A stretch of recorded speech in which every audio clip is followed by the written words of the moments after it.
Hi mga mami! So para sa mga solo parent under voluntary member, this video is for you. So paano ba mag-file ng SSS MatBen under solo parent?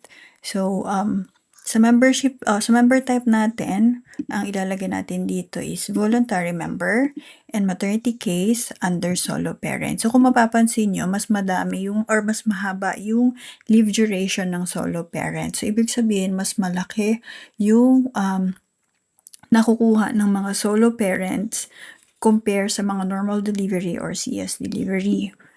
So, sa step number 2, enter lang natin yung EDD natin. So, for example, yan, October. Show qualifying period. Kung ano yung EDD nyo ha, yun yung gawin nyo. I'm using, by the way pala, SSS Maternity Benefits Calculator.com. If you want to calculate yours, just go to the site and follow nyo lang yung mga steps na nandito.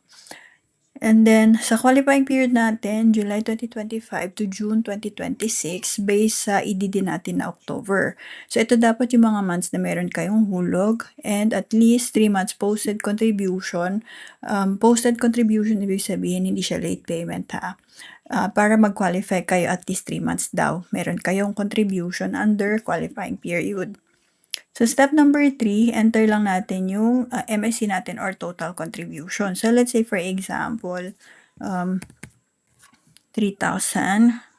So, hindi ako consistent ng, ng hulog, kunwari.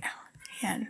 So, 3 buwan lang yung may hulog ko under qualifying period. So, kung ano yung mga, kung magkano yung contribution nyo, nalalabas dito yun yung ilagay nyo ha.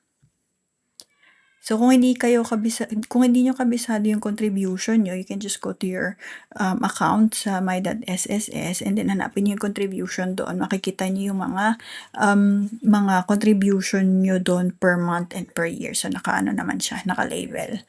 And then, calculate maternity. So, estimate natin is nasa 40,000 po yung MatBen mo. So, kung halimbawa under normal delivery or CS delivery, based dito sa 3,000, ang nakukuha lang dito estimate is 35,000. Step number 4, by the way, may nakalagay dito. So, you may still increase your benefit. So, paano? So, pwede mo tong i-click. Ayan, see how to increase. Then, meron ka pang current year dito. So, kung babayaran mo ng additional 3,000 yung current year mo, yung 3,000, ito yung pinaka-maximum MSC na kinakount ni SSS for MatBen. This is equivalent to 3,000 contribution. So, instead na ito lang dapat yung makukuha nyo, diba? So, mag-i-increase siya ng additional 13,333 if magbabayad ka ng 3,000 kung meron ka pang remaining qualifying period. So, let's say, calculate natin yung possible increase. So, diba, nag-increase siya or tumaas siya. Ayan, so, let's go back to main calculator. Right, so, kunwari, ito muna. So, pinakita ko lang sa inyo kung paano siya ma-increase ha. Kung nakita nyo to, itong you may still increase your benefit. I-click nyo siya para makita nyo kung ano yung next step na pwede nyong gawin. Kasi sayang din yung pwede nyong madagdagan, sayang din yung pwedeng madagdag sa inyo na benefits.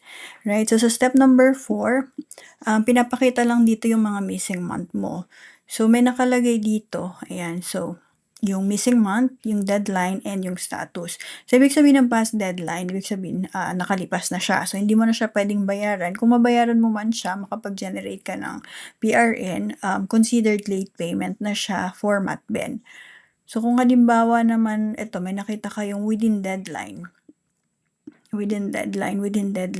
For quarterly payment, pwede mo pa siyang mabayaran provided you generate 1 PRN and sabay-sabay mo siyang babayaran. And nakalagay naman dito kung kailan yung deadline. On or before end of this month. Yan. So normally, ang due date ng SSS contribution is on or before end of the following month. Pero may exception kasi kapag sa MATBEN or sa maternity benefits yung gagamitin. So kapag yung last month ng qualifying period mo is, let's say for example, June mo din dapat kailangan mahulugan siya. Kasi pag hinulugan mo to ng July, late payment na siya. So kaya lang siya merong April, May, June, nababayaran mo ng June kasi this is for quarterly payment. So kung babayaran mo siya ng isang bagsakan or itong quarter na to magkakasabay, April, May, June, babayaran mo siya ng on or before end of June. Right, so sa step number 5, yan, Mat 1. So kung nakapag-file ka na ng Mat 1. So, kailangan mo lang i-fill up dito yung mga applicable sa'yo. This is case-to-case basis. So, yes, I already filed Mat 1. Kung halimbawa naman hindi pa, yan, select mo lang. No, I have not filed Mat 1. Kung halimbawa naman my former employer filed it before, lagay mo lang din siya. And then, may mga follow-up question dito na lumalabas. I-select mo lang kung ano yung applicable sa inyo. So, yes, within 6 months. Or kung halimbawa naman, no. So, meron ditong to do na kailangan mong gawin or basahin mo lang kung ano yung sinasabi dito. So, balik tayo sa yes, I have filed and yes, I have confirmation or proof. So, halimbawa kung wala pa, ayan. So, meron ditong mga pwede mong gawin or basahin mo lang din. Step number 6, yan. Go to step number 6. For solo parent, i-check nyo yung solo parent ID, check.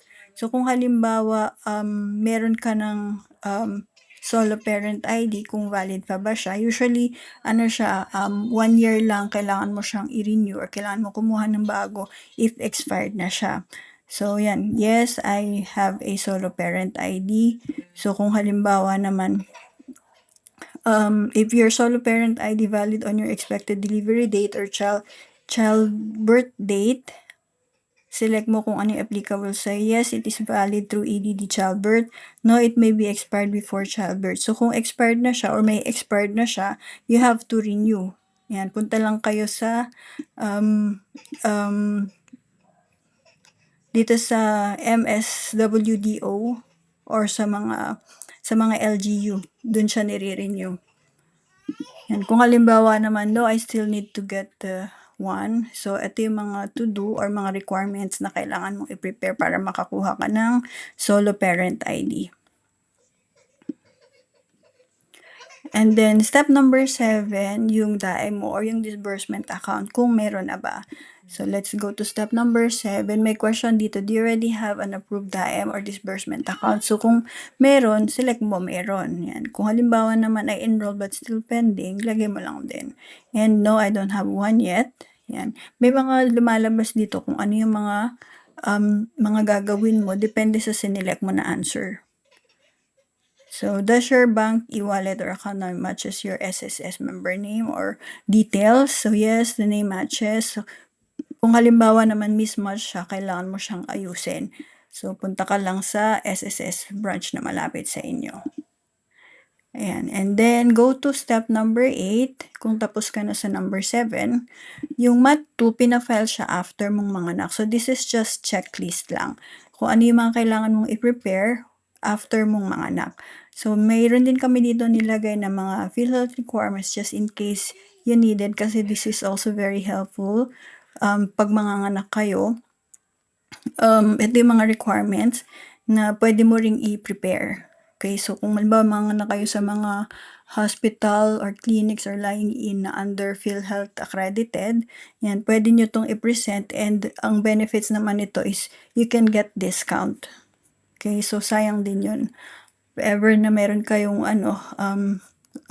requirements or PhilHealth requirements and pasok kayo, then you can get the benefits also of the PhilHealth. Alright, so sa mga gusto magpa-check ng kanilang SSS MATBEN or magpa-estimate ng kanilang MATBEN, comment lang your EDD and your month contribution, and for self-computation, punta lang kayo sa ssmaternity-benefits-calculator.com.